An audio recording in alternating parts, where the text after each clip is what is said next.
नमस्कार दोस्तों। हमारे चैनल में आपका तहे दिल से स्वागत है। क्या आपने कभी सोचा है कि दुनिया असल में चलती कैसे है? क्या अच्छाई और ईमानदारी हमेशा जीतती है, या फिर सत्ता और सफलता के खेल के नियम कुछ और ही हैं? कुछ ऐसे नियम जिनके बारे में कोई खुलकर बात नहीं करना चाहता। क्या आपने कभी महसूस किया है कि आप चाहे कितनी भी मेहनत कर लें, कुछ लोग हमेशा आपसे आगे निकल जाते हैं, जैसे कि वे कोई ऐसा राज जानते हैं जो आपसे छिपाया गया है? आज हम उस पर्दे को हटाने वाले हैं जो हकीकत और आदर्श के बीच पडिडिडिया हुआ है। आज हम एक ऐसी किताब की दुनिया में गोता लगाने वाले हैं जिसे इतिहास की सबसे खतरनाक, सबसे विवादास्पद और सबसे सच्ची किताब माना जाता है। एक ऐसी किताब जिसे कई राजाओं और तानाशाहों ने अपनी तकिया के नीचे रखा और जिसे कई धर्माचार्यों ने जलाने का हुक्म दिया। हम बात कर रहे हैं इटली के महान विचारक और रणनीतिकार निकोलो मैकियावेली की कालजयी रचना द प्रिंस की। यह कोई फिलॉसफी की भारी भरकम किताब नहीं है, बल्कि यह सत्ता के गलियारों से निकली एक प्रैक्टिकल हैंडबुक है। एक ऐसा आईना है जो हमें दिखाता है कि शक्ति असल में कैसे काम करती है।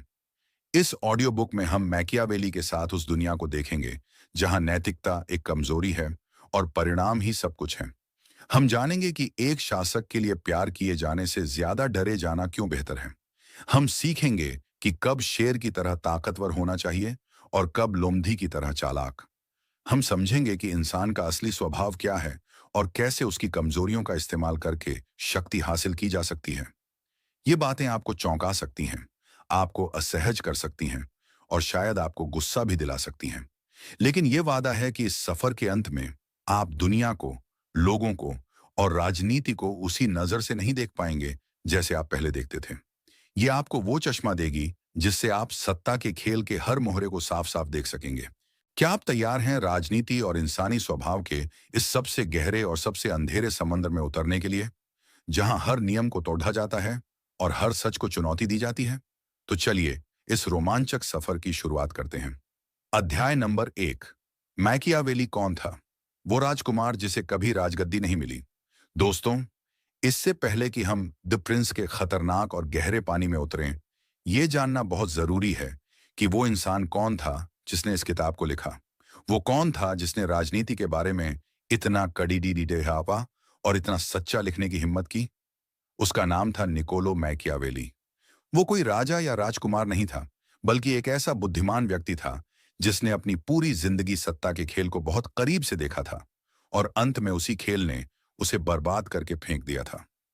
उसकी कहानी समझे बिना हम द प्रिंस के असली दर्द और उसकी असली सच्चाई को नहीं समझ सकते। मैकियावेली का जन्म 1469 में इटली के फ्लोरेंस शहर में हुआ था, जो उस समय कला, संस्कृति और राजनीति का एक बहुत बड़ा केंद्र था। इटली उस वक्त एक देश नहीं था, बल्कि छोटे छोटे राज्यों में बंटा हुआ था जो आपस में लगातार लड़ते रहते थे। फ्रांस, स्पेन और पवित्र रोमन साम्राज्य जैसी बद्धी ताकतें इटली को अपनी जागीर समझती थीं और यहाँ के शासक किसी भी पल बदल दिए जाते थे। मैकियावेली ने इसी उथल पुथल भरे माहौल में अपनी आंखें खोलीं। उसने देखा कि कैसे एक दिन जो राजा होता था वो अगले दिन भिखारी बन जाता था। उसने देखा कि कैसे दोस्त दुश्मन बन जाते थे और कैसे वादों और संधियों को कागज की तरह फाड़ डाकर फेंक दिया जाता था। इस माहौल ने उसे एक बात बहुत अच्छे से सिखा दी। दुनिया आदर्शों पर नहीं, बल्कि क्रूर हकीकत पर चलती है। एक नौजवान के तौर पर मैकियावेली बहुत प्रतिभाशाली था और उसे फ्लोरेंस गणराज्य में एक बड़ी सरकारी नौकरी मिली। वो एक डिप्लोमेट यानी एक राजनयिक बना। उसका काम था दूसरे राज्यों और बड़े देशों के दरबारों में जाना, वहां के शासकों से बात करना और फ्लोरेंस के हितों की रक्षा करना। इस काम ने उसे सत्ता के केंद्र में पहुंचा दिया। उसने राजाओं, पोपों और सेनापतियों को बहुत करीब से देखा। उसने देखा कि वे बंद दरवाजों के पीछे कैसे फैसले लेते हैं। उसने देखा कि वे जनता के सामने कितने गुणी और दयालु होने का नाटक करते हैं और पीठ पीछे कितने निर्दयी और धोखेबाज होते हैं। इन्हीं अनुभवों ने उसकी डायरी को उन सच्चाइयों से भर दिया जो किसी किताब में नहीं लिखी थी। उसने सीखा कि राजनीति में सफलता के लिए सिर्फ अच्छा होना काफी नहीं है, बल्कि जरूरत पड़ने पर बुरा बनने की हिम्मत भी होनी चाहिए। उसने जिस एक व्यक्ति को सबसे ज्यादा करीब से देखा और जिससे वो सबसे ज्यादा प्रभावित हुआ, वो था सेजारे बोर्जिया। सेजारे उस समय के पोप का बेटा था। एक बेहद क्रूर, चालाक और महत्वाकांक्षी इंसान जो इटली के एक बड़े हिस्से को जीतकर अपना राज्य बनाना चाहता था। मैकियावेली ने देखा कि कैसे सेजारे ने धोखे और क्रूरता का इस्तेमाल करके अपने दुश्मनों को खत्म किया और एक बिखरे हुए इलाके में शांति और व्यवस्था कायम की। सेजारे मैकियावेली के लिए एक आदर्श राजकुमार बन गया, एक ऐसा व्यक्ति जिसमें वो सारी खूबियां थीं जो एक सफल शासक में होनी चाहिए। लेकिन फिर किस्मत ने पलटी खाई। सेजारे का पिता यानी पोप मर गया और सेजारे की सारी शक्ति ताश के पत्तों की तरह बिखर गई। इस घटना ने मैकियावेली को एक और बड़ा सबक सिखाया कि सिर्फ काबिलियत ही काफी नहीं है, किस्मत भी एक बहुत बड़ी चीज होती है। 1512 में फ्लोरेंस की सरकार बदल गई और शक्तिशाली मेडिसी परिवार वापस सत्ता में आ गया। मैकियावेली को, जो पुरानी सरकार का हिस्सा था, उसकी नौकरी से निकाल दिया गया।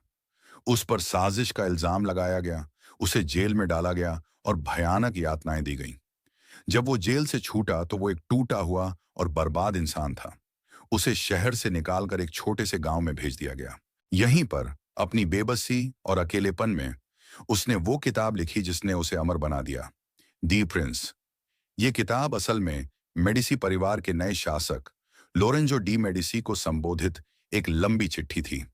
ये मैकियावेली की एक हताश कोशिश थी ये साबित करने की कि वो कितना काबिल है और उसे राजनीति का कितना गहरा ज्ञान है, ताकि उसे वापस कोई नौकरी मिल सके।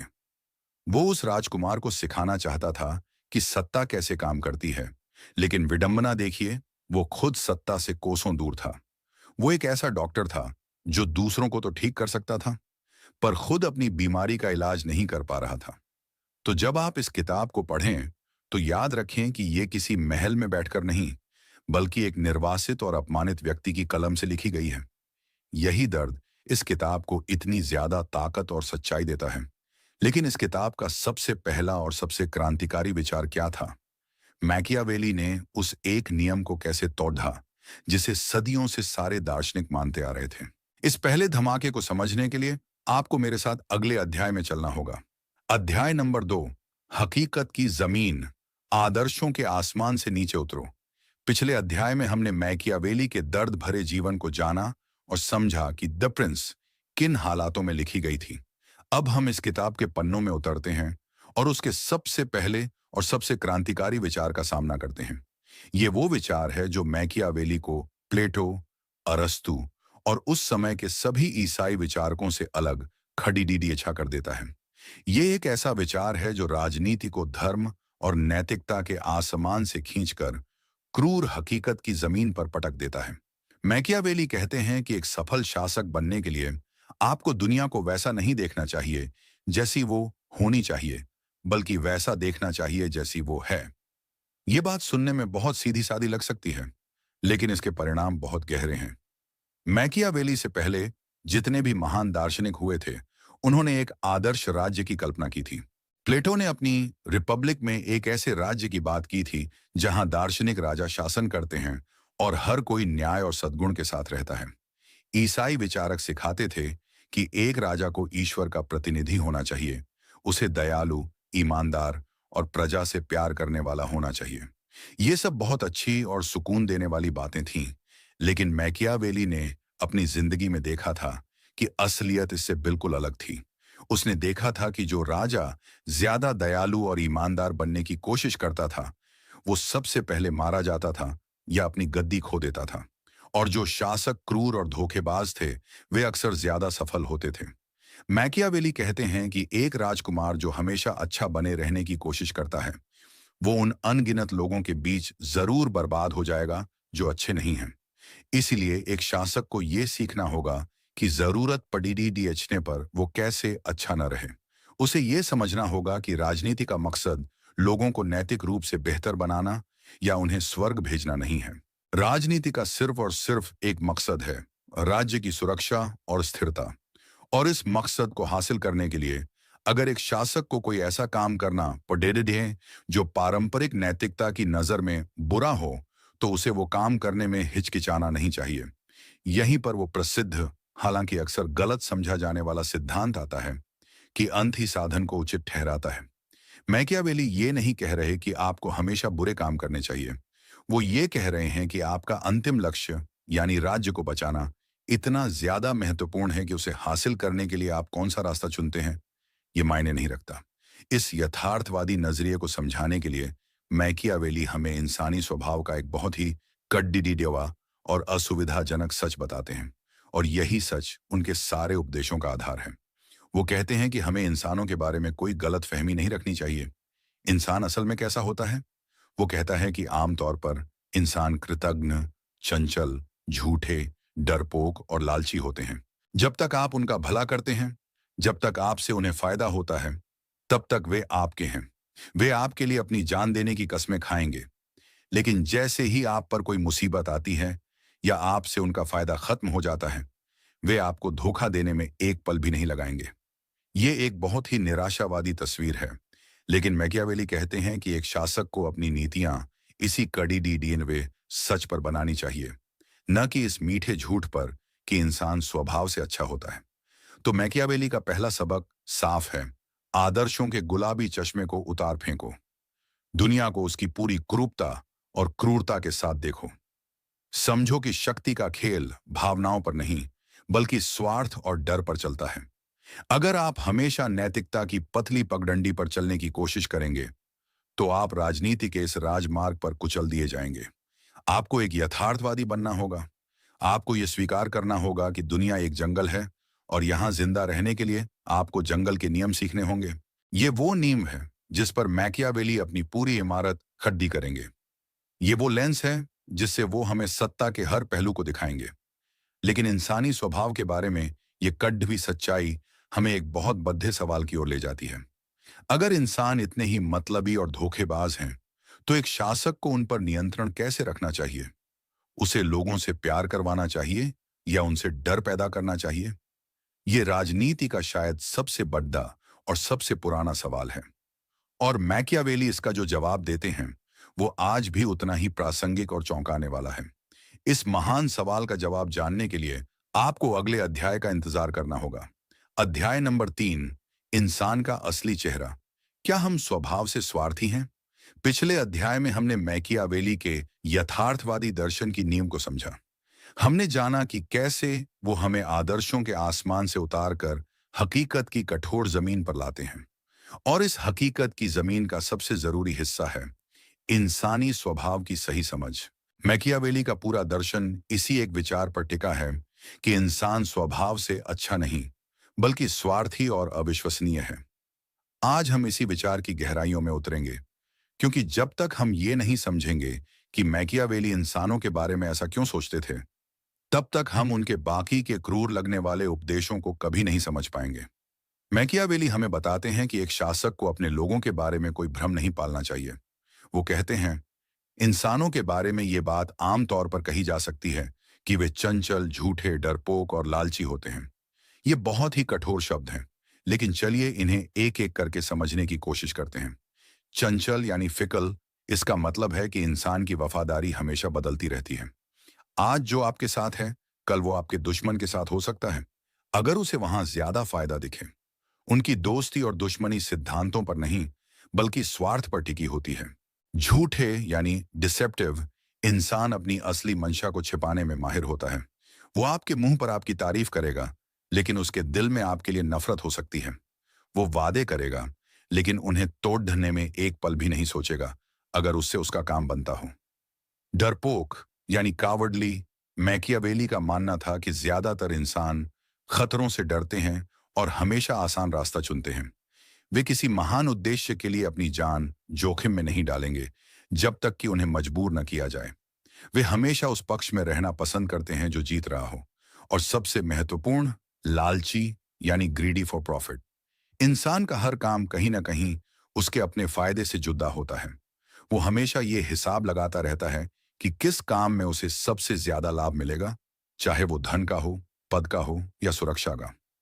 मैकियावेली एक बहुत ही चुभने वाली बात कहते हैं, इंसान अपने पिता के हत्यारे को ज्यादा आसानी से माफ कर सकता है, बजाय उस व्यक्ति के जिसने उसकी संपत्ति छीनी हो। यह दिखाता है कि उनके लिए इंसानी भावनाएं कितनी खोखली थीं और भौतिक लाभ कितना ज्यादा महत्वपूर्ण था। अब सवाल उठता है कि मैकियावेली इंसानों के बारे में इतना निराशावादी क्यों थे? क्या वे बस एक सनकी इंसान थे जिन्हें हर किसी में बुराई दिखती थी? नहीं। उनके इस नजरिए के पीछे उनके अपने जीवन के अनुभव और इतिहास का गहरा अध्ययन था। उन्होंने अपनी डिप्लोमेट की नौकरी में इंसानी स्वभाव के सबसे बुरे रूपों को बहुत करीब से देखा था।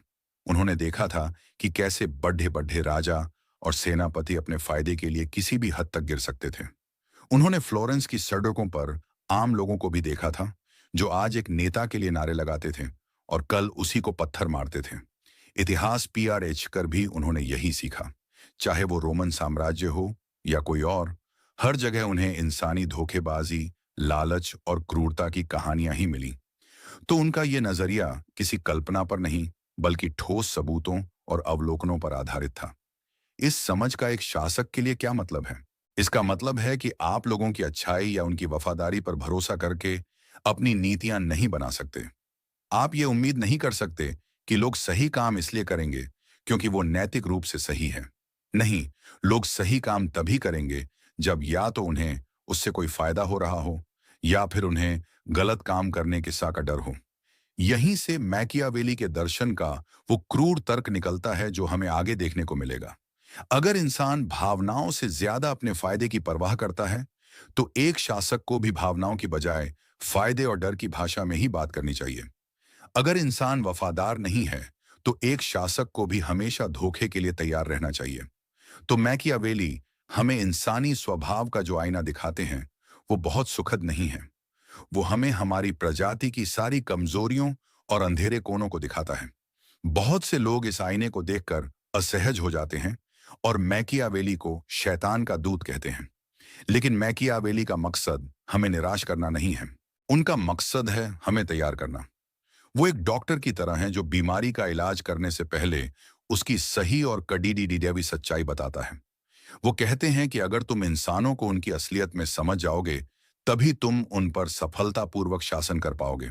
और इसी समझ से पैदा होता है वो महान प्रश्न, जिसका जिक्र हमने पिछले अध्याय के अंत में किया था। अगर इंसान ऐसे हैं, तो उन्हें काबू में रखने का सबसे अच्छा तरीका क्या है? प्रेम या भय? क्या एक शासक को अपनी प्रजा का प्रिय होना चाहिए या उनका खौफ? इस सवाल पर मैकियावेली जो विश्लेषण करते हैं, वो राजनीति विज्ञान के इतिहास में अमर हो गया है। और उस विश्लेषण को सुनने के लिए आपको अगले अध्याय का इंतजार करना होगा। अध्याय नंबर 4, विर्तु और फॉर्चुना, काबिलियत और किस्मत का खेल। अब तक हमने मैकियावेली के यथार्थवादी नजरिए और इंसानी स्वभाव के बारे में उनके कड़ी हुए विचारों को समझा है। अब हम उस असली मुद्दे पर आते हैं जो द प्रिंस के दिल में है। सत्ता कैसे हासिल की जाती है और उसे कैसे बनाए रखा जाता है। मैकियावेली बताते हैं कि एक शासक की सफलता या असफलता दो बहुत बड़ी ताकतों पर निर्भर करती है। ये दो ताकतें हैं विर्तु और फॉर्तुना। ये दो शब्द मैकियावेली के दर्शन के दो स्तंभ हैं। जब तक हम इन दोनों के बीच के रिश्ते और संघर्ष को नहीं समझेंगे, हम सत्ता के खेल को कभी नहीं समझ पाएंगे। तो चलिए, आज काबिलियत और किस्मत के इस महान खेल को समझते हैं। सबसे पहले बात करते हैं विर्तु की। जब हम अंग्रेजी का शब्द वर्च्यू सुनते हैं, तो हमारे दिमाग में सद्गुण, अच्छाई, ईमानदारी जैसे ख्याल आते हैं। लेकिन मैकियावेली का विर्तु इससे बिल्कुल अलग है। उनके लिए विर्तु का मतलब नैतिक अच्छाई नहीं, बल्कि प्रभावी शक्तियां हैं। ये उन सभी गुणों का मिश्रण है जो एक शासक को सफल होने के लिए चाहिए, जैसे कि साहस, बुद्धिमत्ता, दूरदर्शिता, डिसाइसिवनेस और जरूरत पर डीडी बेचने पर क्रूरता का इस्तेमाल करने की क्षमता। विर्तु वो काबिलियत है जिससे एक शासक आने वाली चुनौतियों का अनुमान लगा सकता है और उनसे निपटने के लिए सही और निर्णायक कार्रवाई कर सकता है। ये वो कला है जो एक व्यक्ति को भिड्ड से निकालकर एक नेता बनाती है। ये खुद को और दूसरों को अपनी इच्छा के अनुसार ढालने की शक्ति है। मैकियावेली कहते हैं कि जो शासक अपनी काबिलियत यानी अपनी विर्तु के दम पर सत्ता हासिल करते हैं, उन्हें शुरुआत में बहुत मुश्किलें आती हैं। उन्हें पुराने तौर तरीकों को बदलना पड़ जाता है, नए कानून बनाने पड़ जाते हैं और उनके बहुत से दुश्मन पैदा हो जाते हैं। लेकिन एक बार जब वे अपनी सत्ता स्थापित कर लेते हैं, तो उसे बनाए रखना उनके लिए आसान हो जाता है, क्योंकि उन्होंने एक मजबूत नींव रखी होती है जो उनकी अपनी काबिलियत पर टिकी होती है, किसी और के सहारे पर नहीं। इसके लिए वो मूसा, साइरस और रोमुल्स जैसे महान संस्थापकों का उदाहरण देते हैं, जिन्होंने अपनी तलवार और अपनी बुद्धि के दम पर नए राज्यों की स्थापना की। तो विर्तु का मतलब है सक्रिय होना, अपनी नियति को अपने हाथों में लेना और मुश्किलों से लड़ कर अपना रास्ता बनाना। लेकिन अब आती है दूसरी ओर ज्यादा रहस्यमयी ताकत, फॉर्चूना, यानी किस्मत या भाग्य। मैकियावेली जानते थे कि सिर्फ काबिलियत ही सब कुछ नहीं होती। एक इंसान कितना भी काबिल क्यों ना हो, कुछ चीजें हमेशा उसके नियंत्रण से बाहर रहती हैं। अचानक आने वाली कोई बीमारी, कोई प्राकृतिक आपदा या दुश्मन के खेमे में हुआ कोई अप्रत्याशित बदलाव, ये सब फॉर्चूना का खेल है। मैकियावेली कहते हैं कि हमारे जीवन के आधे कामों पर हमारा नियंत्रण होता है, लेकिन बाकी के आधे कामों पर किस्मत का राज होता है। वो किस्मत की तुलना एक विनाशकारी नदी से करते हैं। जब नदी में बाढ़ आती है तो वो सब कुछ बहा ले जाती है और कोई उसे रोक नहीं सकता। ये है किस्मत का कहर। तो क्या इसका मतलब ये है कि हम किस्मत के आगे बेबस हैं? क्या हमें बस हाथ पर हाथ धरकर बैठ जाना चाहिए और जो हो रहा है उसे होने देना चाहिए? मैकियावेली कहते हैं, बिल्कुल नहीं। यहीं पर विर्तु की भूमिका आती है। वो कहते हैं कि एक बुद्धिमान शासक वो है जो शांति काल में, यानी जब किस्मत मेहरबान हो, तब आने वाले बुरे वक्त की तैयारी करता है। जैसे लोग नदी पर बाढ़ आने से पहले ही बांध और नहरें बना लेते हैं ताकि बाढ़ का पानी तबाही न मचा सके, उसी तरह एक काबिल शासक अपनी शक्ति, अपनी सेना और अपनी योजनाओं को इतना मजबूत कर लेता है कि जब बुरी किस्मत का तूफान आए तो वो उसका सामना कर सके। तो विर्तु का काम है फॉर्चूना के असर को कम करना, उसे नियंत्रित करने की कोशिश करना। आप किस्मत को पूरी तरह से नहीं जीत सकते, लेकिन आप अपनी तैयारी से उसके दिए हुए झटकों को सहने लायक बना सकते हैं। मैकियावेली एक और बहुत दिलचस्प बात कहते हैं।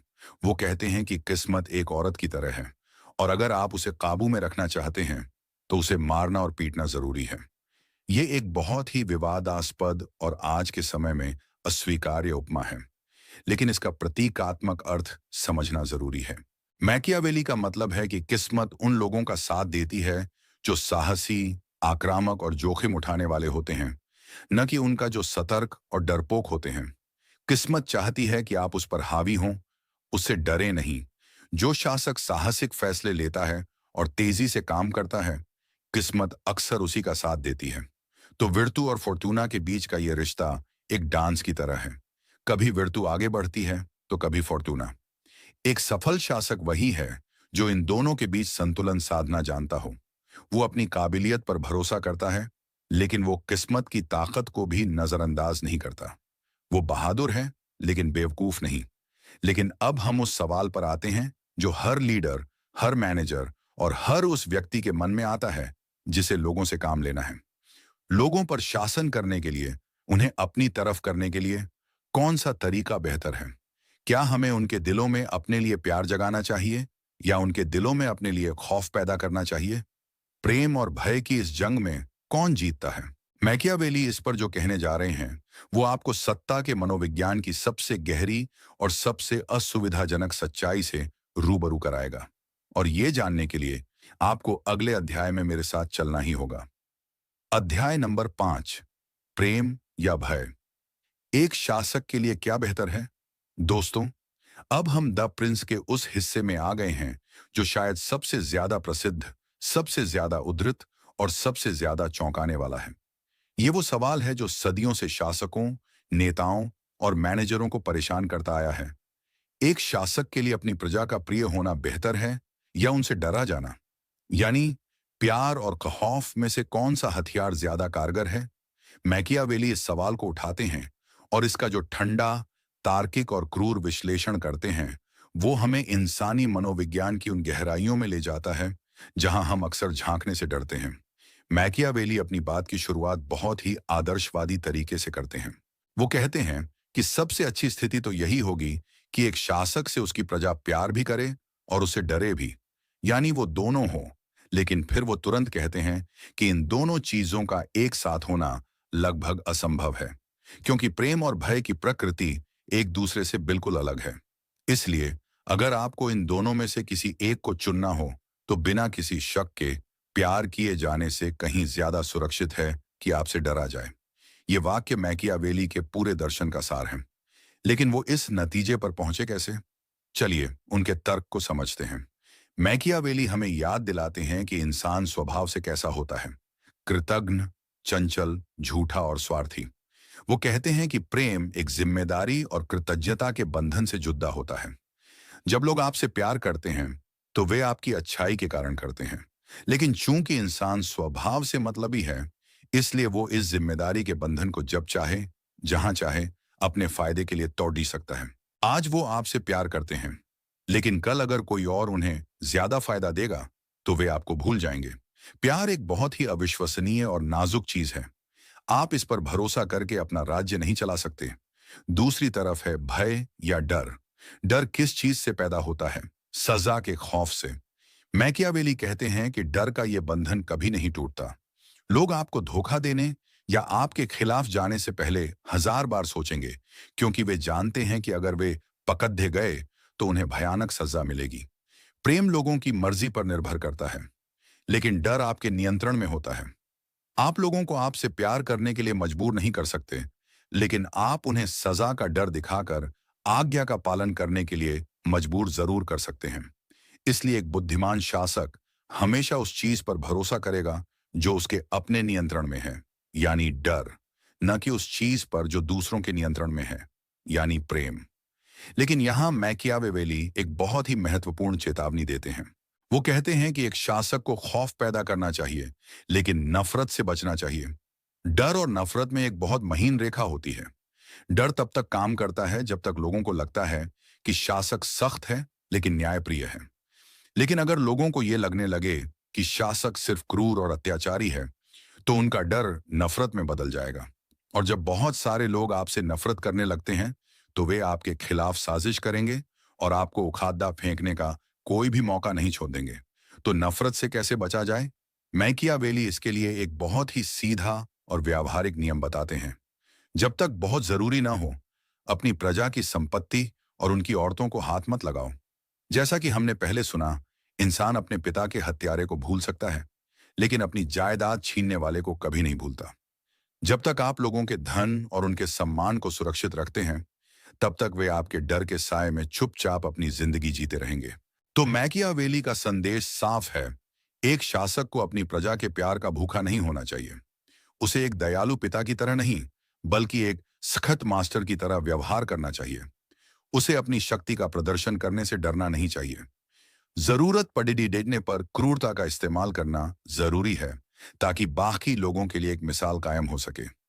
लेकिन ये क्रूरता हमेशा सोची समझी, नपी तुली और राज्य की भलाई के लिए होनी चाहिए, न कि सिर्फ अपनी सनक के लिए। ये एक बहुत ही मुश्किल संतुलन है। खौफ पैदा करना, लेकिन नफरत से बचना।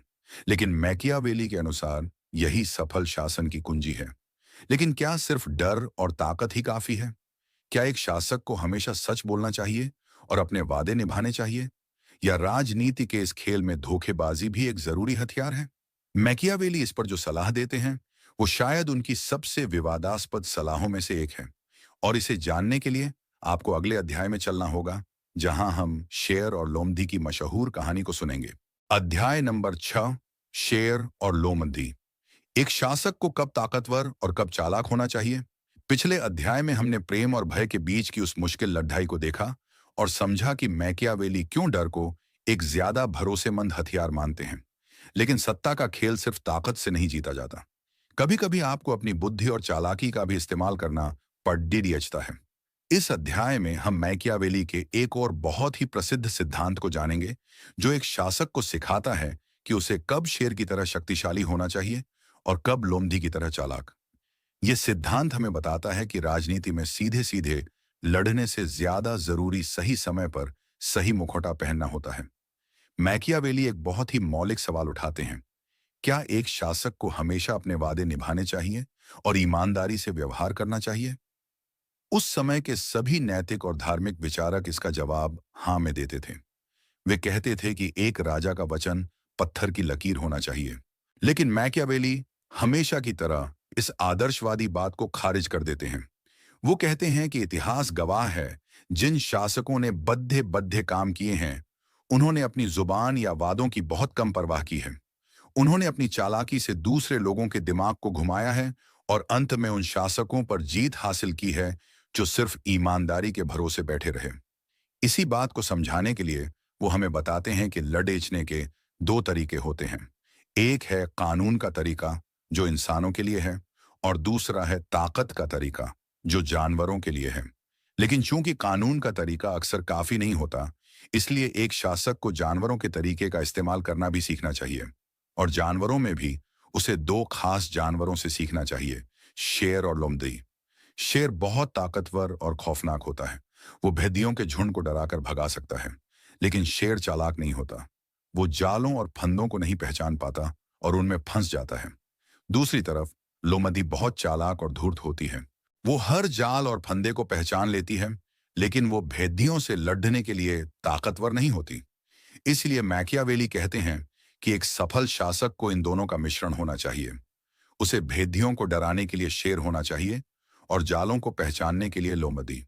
इसका व्यावहारिक मतलब क्या है? इसका मतलब है कि एक शासक को यह समझना होगा कि कब उसे अपनी सैन्य शक्ति और ताकत का प्रदर्शन करना है, शेर बनना है, और कब उसे कूटनीति, धोखे और चालाकी का इस्तेमाल करना है, लोमड़ी बनना है। जो शासक सिर्फ शेर बनने की कोशिश करता है, वो अपने दुश्मनों की साजिशों को नहीं समझ पाएगा और किसी न किसी जाल में फंस जाएगा। और जो शासक सिर्फ लोमड़ी बना रहता है, वो जरूरत पड़ने पर अपनी ताकत नहीं दिखा पाएगा और कमजोर समझा जाएगा। सफलता इन दोनों के बीच सही संतुलन बनाने में है। अब आते हैं वादे निभाने के सवाल पर।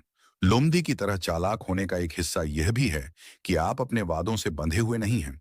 मैकियावेली कहते हैं, एक बुद्धिमान शासक अपने वादे को नहीं निभा सकता और न ही उसे निभाना चाहिए जब ऐसा करना उसके खिलाफ जाता हो और जब वे कारण खत्म हो गए हों जिनके चलते उसने वादा किया था। उनका तर्क बहुत सीधा है। अगर सारे इंसान अच्छे होते और अपने वादे निभाते, तो आपको भी निभाने चाहिए। लेकिन जैसा कि हम जानते हैं, इंसान झूठे और अविश्वसनीय होते हैं। वे अपना वादा तोड़ डिच देंगे जैसे ही उन्हें मौका मिलेगा। तो फिर आप अकेले ईमानदारी का बोझ क्यों उठाएं? अगर आप हमेशा ईमानदार बने रहेंगे, तो दूसरे लोग आपकी इस अच्छाई का फायदा उठाकर आपको धोखा देंगे। इसलिए आपको भी जरूरत पड़ने पर अपना वादा तोड़ने और धोखा देने के लिए तैयार रहना चाहिए। लेकिन यहां भी मैकियावेली एक बहुत जरूरी बात जोड़ते हैं। वो कहते हैं कि वादा तोड़ने की इस कला को छिपाना बहुत जरूरी है। आपको दुनिया के सामने हमेशा एक बहुत ही दयालु, ईमानदार, मानवीय और धार्मिक व्यक्ति होने का नाटक करना है। आपकी छवि ऐसी होनी चाहिए कि कोई आप पर शक न कर सके। आपको एक बेहतरीन झूठे और पाखंडी बनना होगा। लोग बाहरी दिखावे से बहुत जल्दी धोखा खा जाते हैं। वे ये देखते हैं कि आप क्या दिखते हैं, न कि ये कि आप असल में क्या हैं। और ज्यादातर लोग इतने सीधे होते हैं कि वे आपके धोखे में आ ही जाएंगे। तो संदेश साफ है, अंदर से एक लोमड़ी बनो, लेकिन बाहर से एक मासूम भेद्य का मुखौटा पहने रहो। ये एक बहुत ही निंदनीय सलाह लग सकती है, लेकिन मैकियावेली के अनुसार यही सत्ता के खेल का सबसे बड़ा राज है। लेकिन एक शासक के आसपास हमेशा बहुत से लोग होते हैं, मंत्री, सलाहकार, दरबारी। इन लोगों के साथ कैसे व्यवहार करना चाहिए? कैसे पता करें कि कौन आपका वफादार है और कौन आपकी पीठ में छुरा घोंपने की तैयारी कर रहा है? इस अंदरूनी खतरे से निपटने के लिए मैकियावेली जो सलाह देते हैं, उसे जानने के लिए आपको अगले अध्याय तक चलना होगा। अध्याय नंबर 7, चापलूसों से सावधान। सही सलाहकार कैसे चुनें? अब तक हमने एक शासक के बाहरी दुश्मनों और आम प्रजा से निपटने के तरीकों पर बात की है। हमने शेर और लोमड़ी बनने की कला सीखी। लेकिन अक्सर एक शासक के लिए सबसे बड़ा खतरा उसके बाहरी दुश्मन नहीं, बल्कि उसके अपने ही लोग होते हैं जो उसके सबसे करीब रहते हैं। हम बात कर रहे हैं मंत्रियों, सलाहकारों और दरबारियों की। ये वो लोग हैं जिनके पास शासक तक सीधी पहुंच होती है, और यही पहुंच उन्हें सबसे ज्यादा खतरनाक बनाती है। इस अध्याय में हम मैकियावेली से ये सीखेंगे कि एक शासक को अपने सलाहकारों का चुनाव कैसे करना चाहिए और उस एक बीमारी से कैसे बचना चाहिए जो हर दरबार और हर ऑफिस में फैली होती है, और वो है चापलूसी। मैकियावेली कहते हैं कि एक शासक की बुद्धिमत्ता का पहला अंदाजा इसी बात से लगाया जाता है कि उसने अपने आसपास कैसे लोगों को रखा है। अगर उसके मंत्री और सलाहकार काबिल और वफादार हैं, तो शासक को बुद्धिमान माना जाएगा, क्योंकि वो अच्छे लोगों को पहचानने की क्षमता रखता है। लेकिन अगर उसके सलाहकार मूर्ख या धोखेबाज हैं, तो शासक के बारे में भी यही राय बनाई जाएगी। इसलिए सही मंत्रियों का चुनाव करना शासन के सबसे महत्वपूर्ण कामों में से एक है। लेकिन यह पता कैसे चले कि कौन सा व्यक्ति आपके लिए सही है? मैकियावेली इसके लिए एक बहुत ही सरल और कारगर परीक्षा बताते हैं।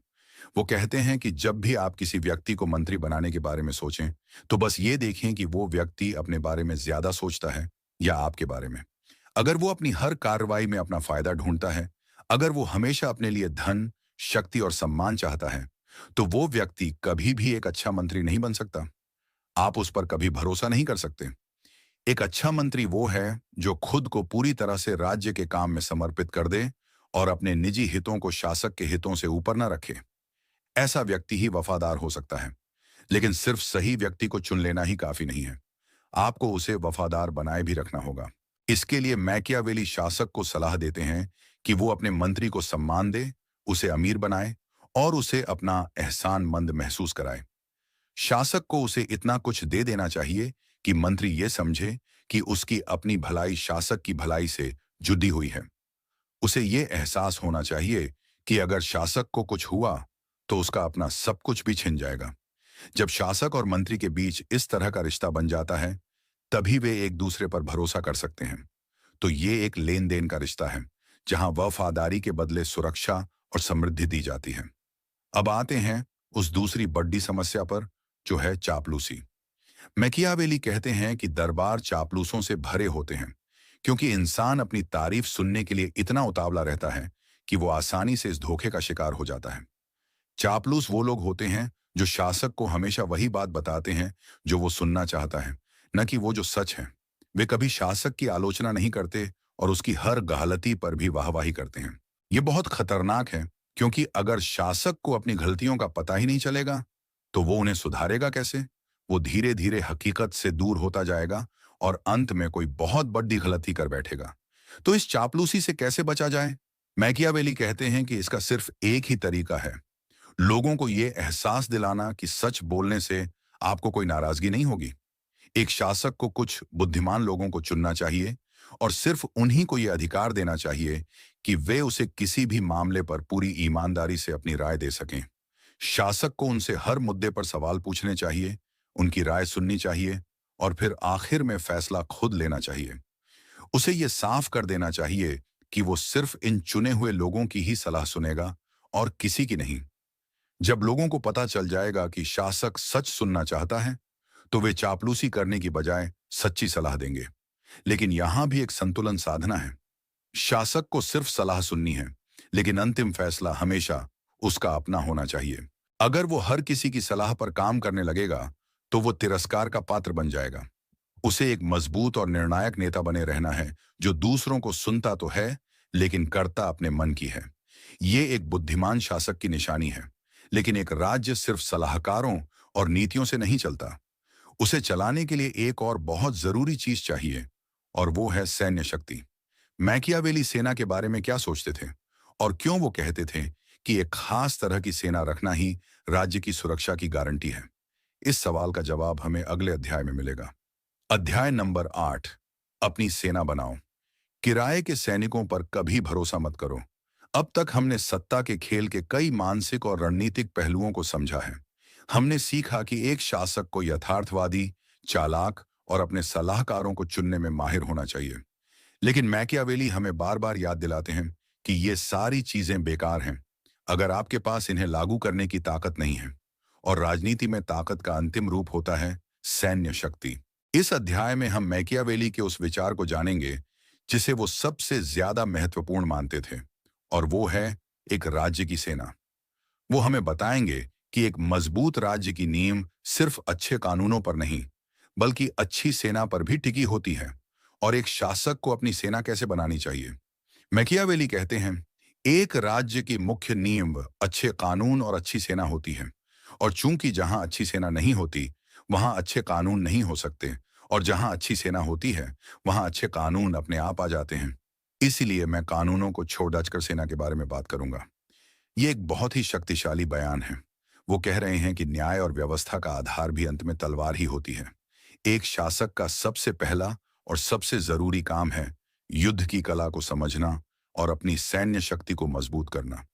उसे शांति काल में भी युद्ध की तैयारी करते रहना चाहिए, शिकार करके, मुश्किल इलाकों को समझकर और अपनी सेना को लगातार अभ्यास कराकर। अब सवाल उठता है कि ये अच्छी सेना होती कैसी है? मैकियावेली के समय में इटली के ज्यादातर शासक अपनी लड़ाइयां लड़ने के लिए किराए के सैनिकों का इस्तेमाल करते थे। ये पेशेवर सैनिक होते थे जो पैसे के लिए किसी के भी पक्ष में लड़ रहे थे। मैकियावेली इन किराए के सैनिकों से सख्त नफरत करते थे।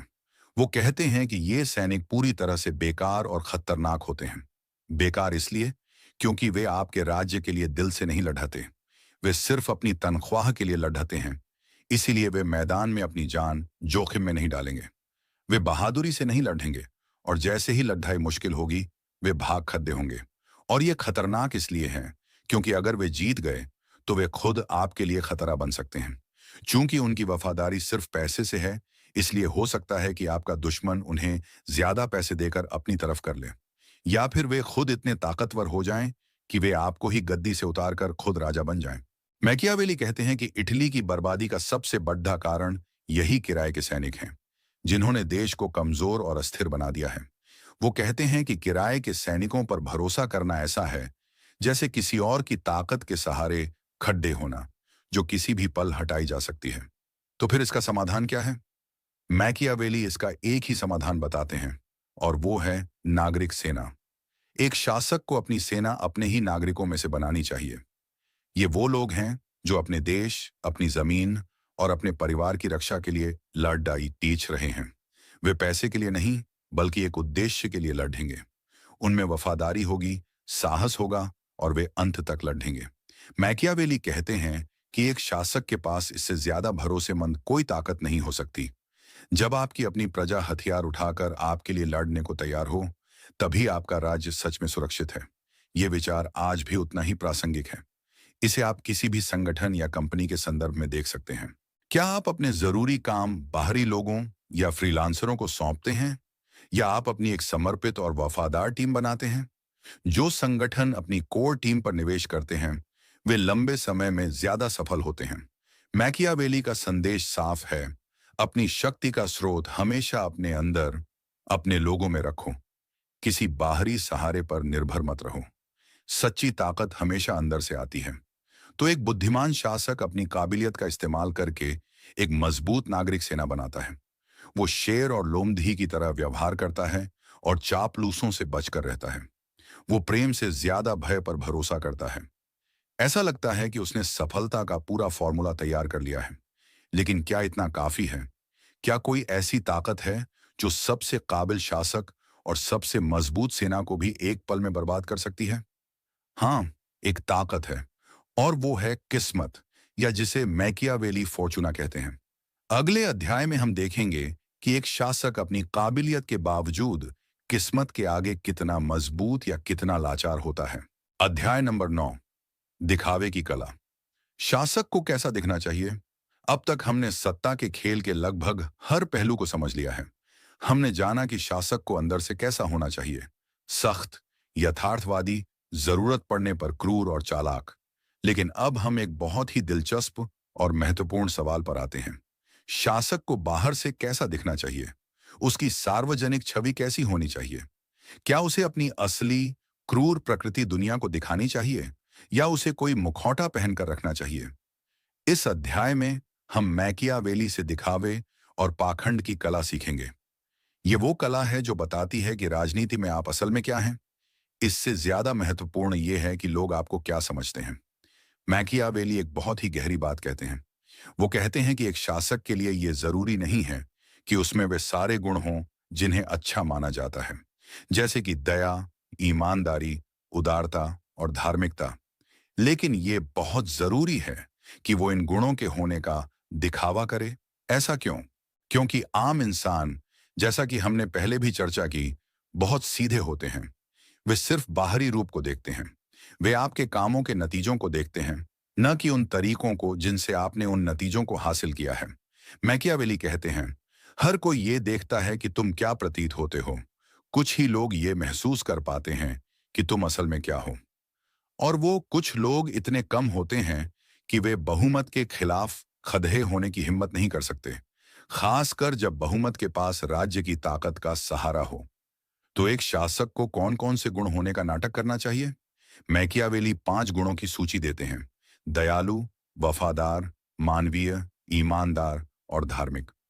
उसे अपनी हर बात और हर काम में ऐसा दिखाना चाहिए जैसे वो इन गुणों से भरा हुआ है।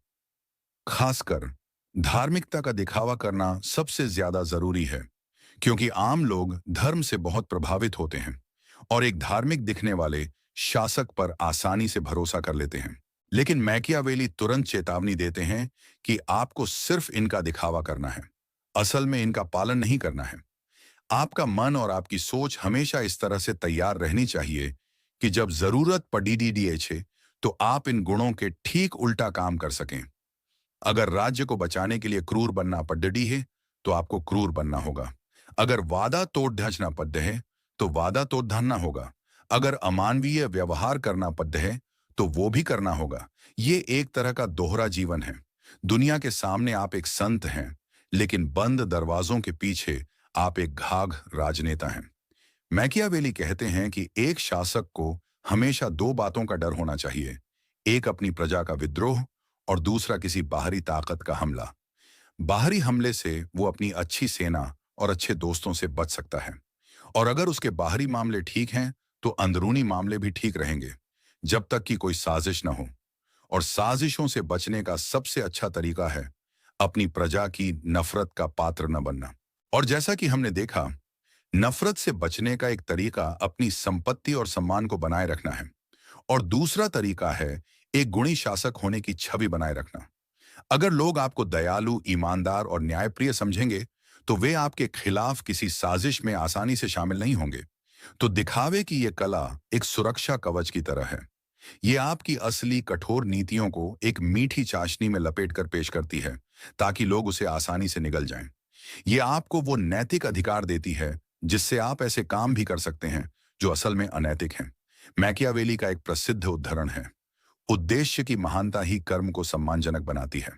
अगर आप अपने राज्य को बचाने और उसे मजबूत बनाने में सफल हो जाते हैं, तो लोग हमेशा आपके तरीकों को सही ठहराएंगे और आपकी प्रशंसा करेंगे, क्योंकि भीतदज हमेशा सफलता की पुजारी होती है। उसे इस बात से कोई मतलब नहीं कि जीत कैसे हासिल की गई। ये सिद्धांत आज की दुनिया में, खासकर राजनीति और कॉरपोरेट जगत में, हमें हर जगह देखने को मिलता है। नेता और सीईओ अपनी पब्लिक रिलेशन टीम पर लाखों खर्च करते हैं ताकि उनकी एक खास तरह की छवि बनाई जा सके। वे दान करते हुए तस्वीरें खिंचवाते हैं, पर्यावरण बचाने की बातें करते हैं और खुद को एक महान और नेक इंसान के तौर पर पेश करते हैं। लेकिन क्या वे असल में भी वैसे ही होते हैं? मैकियावेली हमें सिखाते हैं कि हमें इस दिखावे के पीछे देखना सीखना चाहिए। हमें नेताओं को उनके शब्दों से नहीं, बल्कि उनके कामों के असली नतीजों से आंकना चाहिए। लेकिन अब हम इस किताब के अंतिम और सबसे भावनात्मक हिस्से की ओर बढ़ रहे हैं। इन सारे ठंडे और क्रूर उपदेशों के बाद मैकियावेली अचानक एक बहुत ही भावुक अपील करते हैं। वो किस बारे में है और वो द प्रिंस का असली मकसद कैसे उजागर करती है? इसे जानने के लिए आपको आखिरी अध्याय में मेरे साथ जरूर चलना चाहिए। अध्याय नंबर 10, निष्कर्ष। क्या मैकियावेली शैतान का दूत था या एक देशभक्त? दोस्तों, हम मैकियावेली के द प्रिंस के इस गहरे और अक्सर बेचैन कर देने वाले सफर के अंत में आ पहुंचे हैं। हमने सत्ता के उन अंधेरे गलियारों की यात्रा की है जहां नैतिकता एक बोझ है और सफलता ही एकमात्र सच। हमने एक शासक को दी गई ठंडी, क्रूर और यथार्थवादी सलाहों को सुना है। अब आखिर में ये सवाल पूछना लाजमी है कि हम मैकियावेली के बारे में क्या सोचें। क्या वो सच में एक शैतान का शिक्षक था, जैसा कि कई लोग कहते हैं, जो शासकों को जुल्म और धोखा सिखाता था? या फिर उसकी इन कठोर बातों के पीछे कोई और, ज्यादा गहरा और ज्यादा नेक मकसद छिपा हुआ था? इस अंतिम अध्याय में हम इस किताब पर पढ़े आरोपों के नकाब को हटाने और मैकियावेली के असली चेहरे को पहचानने की कोशिश करेंगे। अगर हम द प्रिंस को सिर्फ सतह पर पढ़ें, तो यह वाकई एक बहुत ही अनैतिक किताब लगती है। ये झूठ बोलने, वादा तोड़ डालने, क्रूरता का इस्तेमाल करने और प्यार से ज्यादा डर पर भरोसा करने की सलाह देती है। ये वो सारी बातें हैं जिन्हें हमारी सामान्य नैतिकता बुरा मानती है। यही वजह है कि मैकियावेलियन शब्द आज भी किसी ऐसे व्यक्ति के लिए इस्तेमाल होता है जो चालाक, धोखेबाज और अपने मकसद के लिए किसी भी हद तक जाने वाला हो। सदियों तक मैकियावेली को एक ऐसे खलनायक के रूप में देखा गया जिसने राजनीति में जहर घोल दिया। लेकिन कई विचारक मानते हैं कि मैकियावेली को समझने के लिए हमें थोड़ा और गहरा उतरना होगा। हमें उस समय को और उन हालातों को समझना होगा जिनमें यह किताब लिखी गई थी। जैसा कि हमने पहले अध्याय में बात की, मैकियावेली का इटली टुकड़ों में बंटा हुआ था, कमजोर था और विदेशी ताकतों का खिलौना बना हुआ था। मैकियावेली एक सच्चे देशभक्त थे और अपने देश की इस दुर्दशा से बहुत दुखी थे। वो एक ऐसा मजबूत और एकीकृत इटली देखना चाहते थे जो इन विदेशी हमलावरों को बाहर खदेड़ दाज सके। द प्रिंस असल में इसी महान उद्देश्य को हासिल करने का एक नुस्खा है। मैकियावेली का मानना था कि इटली को बचाने के लिए एक ऐसे नए राजकुमार की जरूरत है जो पारंपरिक नैतिकता के बंधनों से आजाद हो और राज्य को बचाने के लिए कोई भी कड़ी डीडा डाडवा फैसला लेने की हिम्मत रखता हो। उनका अंतिम लक्ष्य जुल्म फैलाना नहीं, बल्कि जुल्म और अव्यवस्था को खत्म करके एक मजबूत और स्थिर राज्य की स्थापना करना था। इस नजरिए से देखें तो मैकियावेली एक डॉक्टर की तरह है। जब किसी मरीज के पैर में गैंग्रीन हो जाता है तो डॉक्टर को उस पैर को काटना पड़ी देता है ताकि पूरे शरीर को बचाया जा सके। पैर काटना एक क्रूर और हिंसक काम है, लेकिन यह एक जरूरी बुराई है। मैकियावेली भी यही कह रहे हैं। वो कह रहे हैं कि राज्य में जो भ्रष्टाचार, अव्यवस्था और कमजोरी का गैंग्रीन फैला हुआ है, उसे ठीक करने के लिए शासक को कभी कभी क्रूरता और धोखे का ऑपरेशन करना पड़ी डिडेगा। ये ऑपरेशन सुखद नहीं है, लेकिन ये पूरे राज्य को बचाने के लिए जरूरी है। तो उनकी सलाह शासकों को अनैतिक बनने के लिए नहीं, बल्कि ये समझने के लिए है कि कभी कभी बड़े अच्छे के लिए छोटी बुराई करनी पड़ती है। और एक तीसरा नजरिया भी है जो शायद सबसे दिलचस्प है। कुछ लोग मानते हैं कि द प्रिंस असल में शासकों के लिए एक हैंडबुक है ही नहीं, बल्कि ये जनता के लिए लिखी गई एक चेतावनी है। मैकियावेली ने जानबूझकर शासकों के सारे गंदे राज खोलकर जनता के सामने रख दिए। उन्होंने पहली बार दुनिया को यह बताया कि शासक असल में सोचते कैसे हैं और काम कैसे करते हैं। वो जनता को यह सिखाना चाहते थे कि देखो, तुम्हारे शासक इस तरह से तुम्हें धोखा देते हैं, इस तरह से तुम्हारी भावनाओं का इस्तेमाल करते हैं और इस तरह से अपनी शक्ति बनाए रखते हैं, ताकि जनता जागरूक हो सके और इन हथकंडों को पहचान सके। इस नजरिए से मैकियावेली एक क्रांतिकारी बन जाते हैं जो जनता को शासकों के खिलाफ शिक्षित कर रहे हैं। वो राजकुमार के नहीं, बल्कि लोकतंत्र के समर्थक नजर आते हैं। तो मैकियावेली कौन थे? एक शैतान, एक देशभक्त या एक क्रांतिकारी? शायद वो इन तीनों का थोड़ा थोड़ा मिश्रण थे। उनकी किताब हमें कोई आसान जवाब नहीं देती। वो हमें असहज करती है और हमें सोचने पर मजबूर करती है। और शायद यही एक महान किताब की निशानी है। द प्रिंस हमें यह सिखाती है कि दुनिया एक साफ सुथरी जगह नहीं है। यहाँ शक्ति, स्वार्थ और डर की अपनी एक हकीकत है।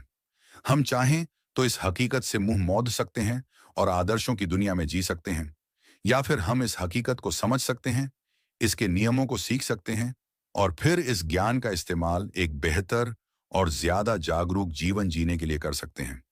चुनाव हमारा है। मैकियावेली ने तो बस हमारे सामने आईना रख दिया है। अब उस आईने में हमें क्या दिखता है, ये हम पर निर्भर करता है। और इसी के साथ दोस्तों, हम आज इस अद्भुत यात्रा के अंत पर पहुंचते हैं। इस प्रेरणादायक पुस्तक के आधार पर हमने साथ मिलकर यह जाना कि कैसे सत्ता और इंसानी स्वभाव की गहरी समझ हमारे जीवन को आकार देती है और कैसे हम इस ज्ञान का उपयोग करके दुनिया को उसकी असलियत में देख सकते हैं। मुझे उम्मीद है कि इस ऑडियो बुक के जरिए हमने जो कुछ भी सीखा है वह सिर्फ सुनने तक ही सीमित नहीं रहेगा, बल्कि आपके जीवन का मार्गदर्शन भी करेगा। याद रखिएगा, यह ज्ञान केवल जानकारी नहीं है, बल्कि आपके भीतर की अपार क्षमता को जगाने की कुंजी है।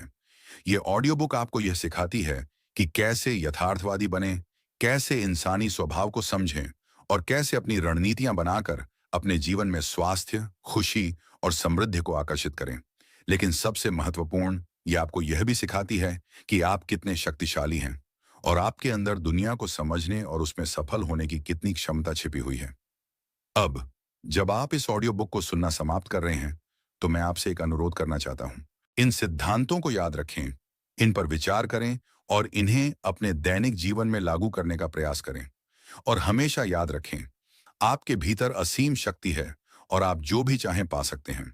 आपके इस बहुमूल्य समय के लिए और इस यात्रा में मेरे साथ जुड़ने के लिए दिल से धन्यवाद। मैं उम्मीद करता हूं कि आपको यह ऑडियो बुक पसंद आई होगी और इसने आपको शक्ति, राजनीति और इंसानी मन के बारे में कुछ नया सीखने को मिला होगा। अगर आपको यह ऑडियो बुक पसंद आई तो इसे लाइक करें, अपने दोस्तों और परिवार के साथ साझा करना न भूलें, ताकि वे भी इस ज्ञान का लाभ उठा सकें। और हाँ, हमारे चैनल को सब्सक्राइब करना बिल्कुल न भूलें, ताकि आपको ऐसी ही और प्रेरणादायक और ज्ञानवर्धक ऑडियो बुक्स मिलती रहें। और हाँ, अपनी प्रतिक्रिया हमें कमेंट में जरूर बताएं। आपके विचार और सुझाव हमारे लिए बहुत ही ज्यादा महत्वपूर्ण हैं और हमें भविष्य में और भी बेहतर ऑडियो बुक्स बनाने में मदद करेंगे। तो कृपया कमेंट सेक्शन में अपनी राय जरूर दें। हमें बताएं कि आपको मैकियावेली का कौन सा सिद्धांत सबसे ज्यादा चौंकाने वाला या सच्चा लगा। हम जल्द ही एक और नई ऑडियो बुक के साथ वापस आएंगे। तब तक के लिए अपना ख्याल रखिए, सीखते रहिए और हमेशा अपने लक्ष्यों की ओर आगे बढ़ते रहिए। याद रखें, आपके सपने सच हो सकते हैं।